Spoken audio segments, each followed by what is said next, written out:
Bonjour à nos auditeurs, vous êtes toujours tous dans le même bateau pour la deuxième partie de notre émission qui aborde la phase non obligatoire du parcours d'accueil. Et cette phase non obligatoire, elle comprend 3 éléments. L'apprentissage du français langue étrangère, le FLE, comme on en parle dans le jargon, des formations à la citoyenneté belge, et une aide à l'insertion professionnelle.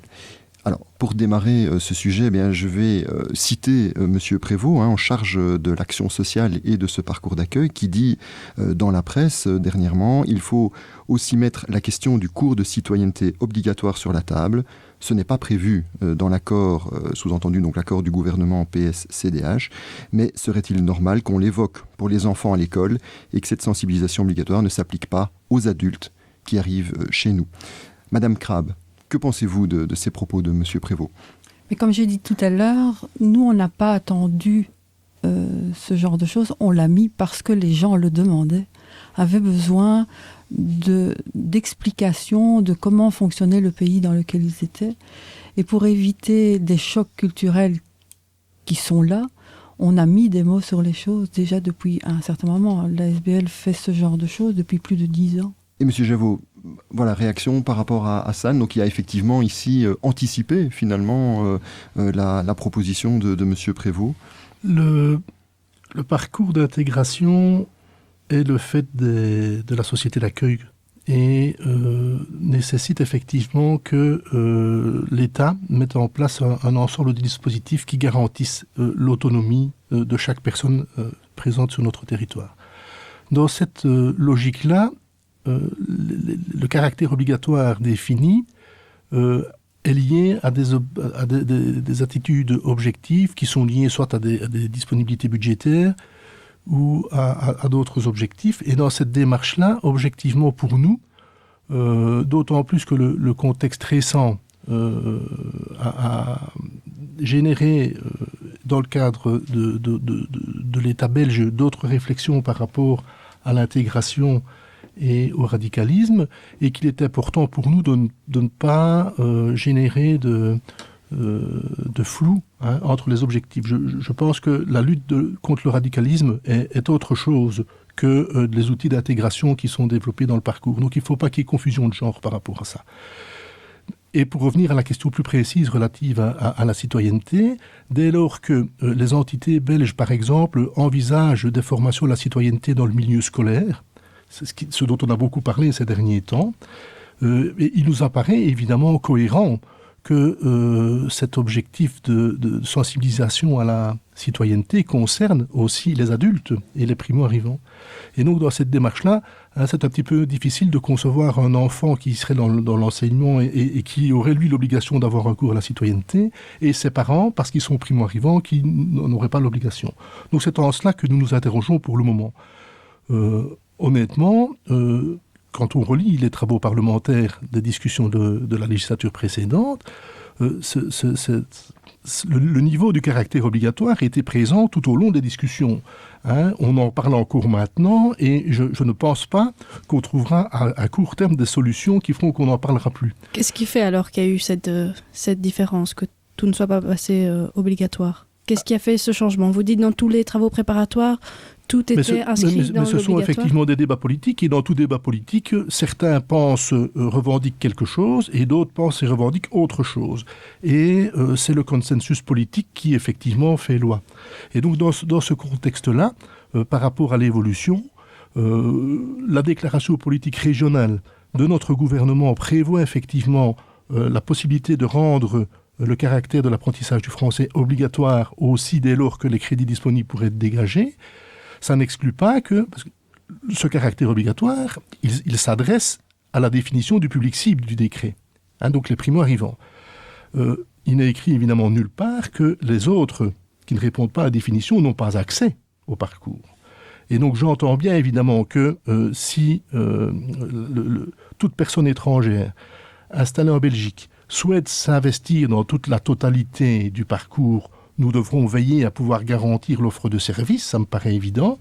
Et donc, la limite de ça, qui est caractère obligatoire ou pas, la limite de ça, ce sont les capacités opérationnelles des acteurs de maintenant avec les moyens qu'on leur donne.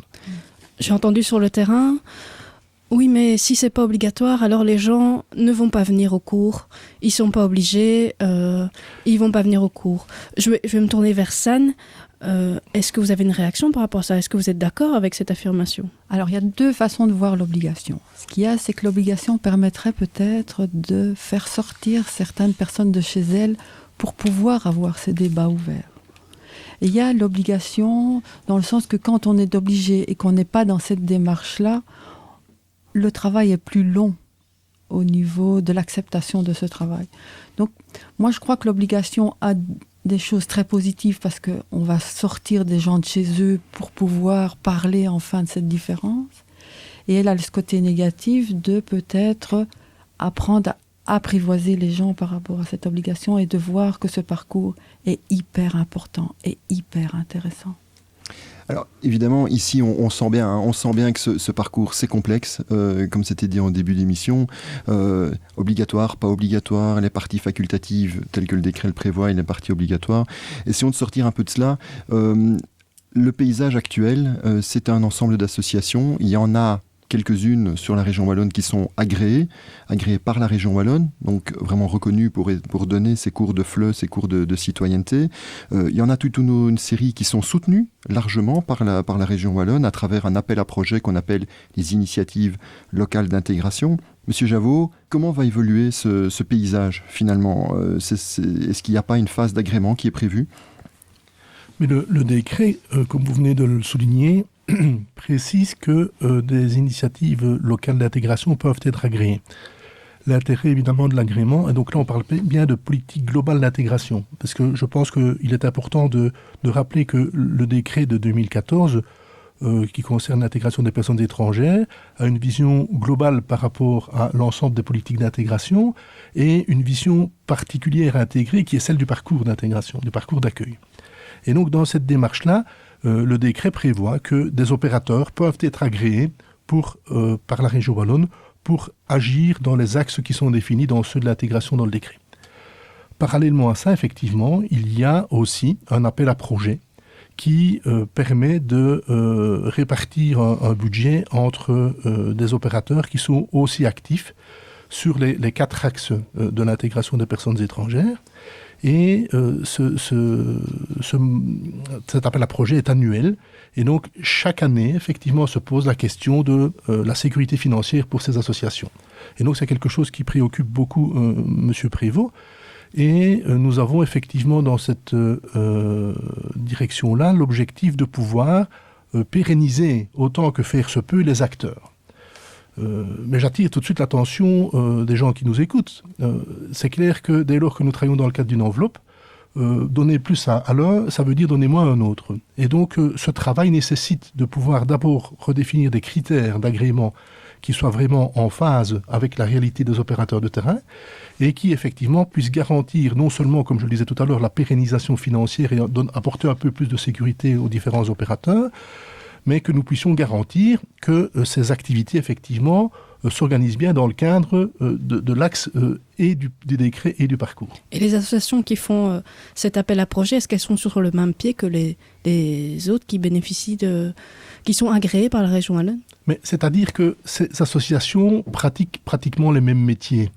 Donc elles sont sur le même pied. Mais qu'est-ce que vous entendez par le même pied? À quel point de vue? Est-ce qu'elles sont informées de la même manière? Est-ce qu'elles sont intégrées dans le parcours de la même manière? Je pense qu'il faudrait poser la question aux centres régionaux d'intégration qui ont la responsabilité de cette organisation-là. Là où vous travaillez, à votre niveau, comment est-ce que ça se passe? Moi, en ce qui me concerne en tout cas, par rapport à notre vision chez M. Prévost, c'est de pouvoir effectivement s'assurer que l'ensemble du dispositif est homogène et cohérent et qu'on travaille avec un maximum d'efficience. Moi, je vous avoue que dans la situation économique qui est la nôtre aujourd'hui, une de mes principales préoccupations, c'est de m'assurer que les moyens qui sont mis à la disposition des opérateurs sont utilisés avec le maximum d'efficience. Et donc, c'est aussi la responsabilité des gens qui coordonnent l'ensemble des différents opérateurs, de pouvoir s'assurer effectivement que cette articulation est aussi homogène et cohérente sur leur ressort territorial. C'est donc du ressort des CRI de s'assurer de cela. C'est du ressort de tout le monde. Mais sortons un peu de cet aspect-là des choses. Occupons-nous plutôt des publics concernés. Écoutons Aïcha Adaman, qui dépense aussi, via son association Génération Espoir, des cours de français en Brabant Wallon. Les conséquences que je constate, c'est que dans la transmission, par exemple, si nos parents avaient suivi ce parcours, ils auraient pu nous transmettre autre chose. Parce que dans cette transmission que nous avons reçue, c'est une transmission un peu très décalée par rapport à ce que nous vivions, puisque nous, on allait à l'école, on avait des amis belges, et quand on rentrait à la maison, c'était se vendre la culture à 100% de l'autre côté de la Méditerranée. C'est-à-dire et on se sentait en décalage par rapport à ce qu'on entendait à la maison et par rapport à ce qu'on entendait à l'extérieur. Et je trouve que, aujourd'hui, c'est important que les parents aussi s'imprègnent un peu de cette culture belge et surtout les codes culturels, l'histoire de la Belgique pour pouvoir justement transmettre aux enfants. C'était Aïcha Adaman, donc, qui est responsable de l'ASBL Génération Espoir. Chez San, comment ça se passe par rapport à ça? Est-ce que vous avez des nuances, des remarques à apporter par rapport à ce témoignage? En plus de l'alphabétisation et du FLE, nous avons des enfants qui viennent en école des devoirs. Et parfois, les parents viennent au parcours d'intégration. Donc, on travaille sur les deux tableaux, et avec l'enfant et avec le parent. Donc là, mais comment ça se passe au quotidien? Ce dont parle Aïcha, c'est sur du long terme. En fait, nous, les gens qu'on a, ce sont des primo-arrivants ou des gens qui sont depuis quelques années en Belgique. Donc, effectivement, ils ont besoin de connaître la culture belge, de comprendre comment ça se passe pour leurs enfants. Mais nous, pour l'instant, on n'a pas vraiment de retour parce que on n'a pas beaucoup de public comme ça. Ils sont avides. Ils ont vraiment envie de savoir comment ça marche. Quand on parle de l'histoire, quand on parle de la géographie, vraiment, ils ont vraiment envie. Et moi, il y en a quelques-uns avec qui j'ai établi des liens un petit peu plus poussés que la relation prof-apprenant. Je vois bien qu'ils ont vraiment envie que leurs enfants comprennent comment ça fonctionne pour être au mieux intégrés. C'est vraiment le sentiment que j'ai eu. Maintenant, sur ma pratique, j'ai pas assez de recul. C'est ça, effectivement. Donc le parcours se met simplement maintenant évidemment en place. Vous avez des formations. Il n'y a pas encore le recul qui permet l'analyse à ce jour de ce parcours et de cet impact. Mais dans l'ensemble, même avec l'école des devoirs, les parents ont vraiment envie que les enfants rentrent dans la société et ne soient pas exclus. Mais ça, c'est un travail à long terme. Un travail à long terme et quotidien, et tout le temps. C'est pas quelque chose d'un moment, c'est quelque chose qui doit être travaillé encore et encore. Et c'est vrai que là, quand vous parlez du parcours d'accueil ou du parcours d'intégration, donc d'après ce que j'ai compris, c'est les gens qui sont là depuis au moins 3 mois et pas plus de 3 ans. Mais il y a des personnes qui sont là depuis 15 ans ou 20 ans en Belgique, ou même plus, des parents, et qui n'ont pas eu accès aux cours de français, n'ont pas eu accès à tout ça, et qui vont échapper à ne vont pas peut-être pas avoir accès ou ne pas connaître ou ne pas savoir que ça existe, et c'est un petit peu dommage parce que justement ce sont ces gens-là qui sont les parents. Monsieur Javot, vous voulez réagir? Mais oui. Alors après on peut pas mettre tout le monde, je comprends. Oui, mais je voudrais simplement compléter parce qu'effectivement, comme je le disais tout à l'heure, le décret concerne les deux actions. Il y a effectivement une définition globale de ce que la Wallonie définit comme étant sa politique d'intégration. Et il y a effectivement, pour les primo-arrivants, aujourd'hui un parcours d'accueil. Ce parcours d'accueil, il n'existait pas avant. Et donc, inévitablement, il est raisonnable de penser que dès lors que ce parcours fonctionne bien, les personnes qui arrivent en Belgique à partir de maintenant auront une capacité d'autonomie plus grande que les précédents. C'est en tout cas notre hypothèse et notre souhait.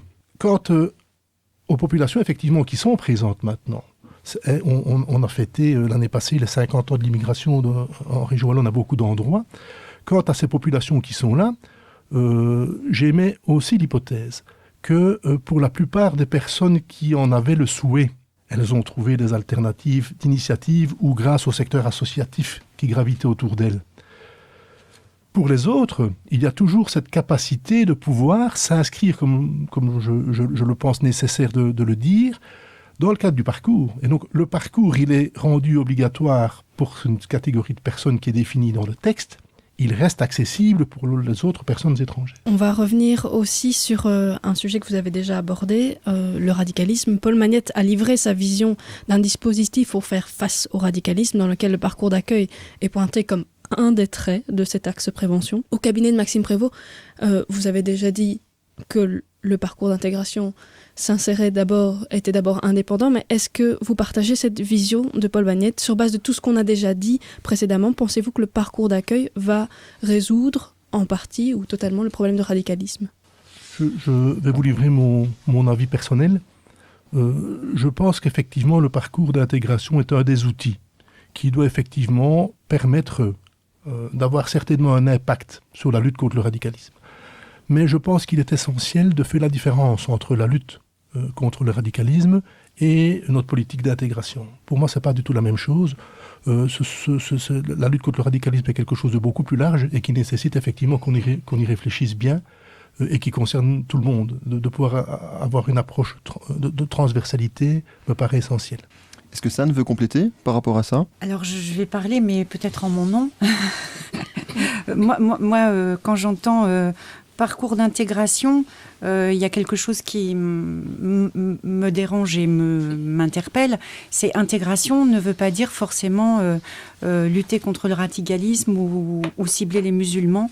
C'est quelque chose qui me dérange parce que je pense que quand on est italien, espagnol, français, même français, anglais et qu'on arrive en Belgique, on a aussi besoin de ce parcours d'intégration parce que la Belgique, c'est pas comme notre pays et on ne comprend pas tout.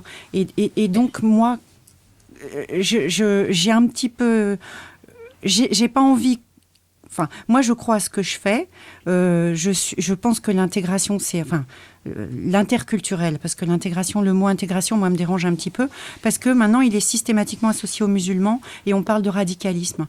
Et le communautarisme, il existe partout. Et il existe aussi chez les Européens, il existe chez les Français. J'ai vécu à Londres pendant 10 ans. J'ai rencontré des Françaises qui étaient depuis 15 ans en Angleterre et qui ne parlaient pas un mot d'anglais et qui ne vivaient qu'entre Françaises.